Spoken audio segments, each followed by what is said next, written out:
iPhone XR nag-black screen. Bakit nga ba siya nag-black screen? So ano po ba yung history niya, bakit po siya nag-black screen? So ang issue daw nito, sabi ni Madam, nahulog ni Ma'am. Nagalit si Ma'am kay boss, ayun binagsak niya yung cellphone niya. Hindi, joke lang.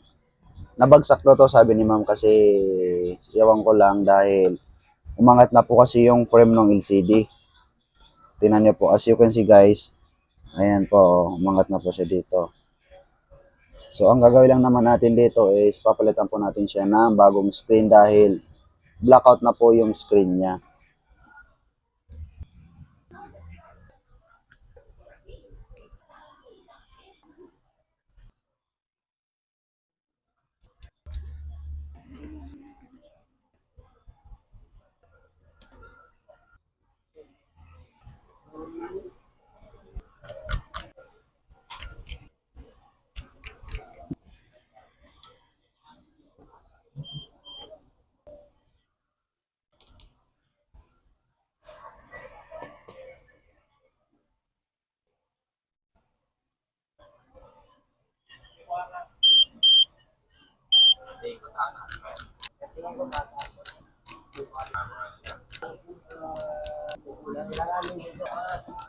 So, ayun nga guys, okay na po yung iPhone XR kanina na black screen po yung issue niya. So, napalitan na po namin siya ng LCD.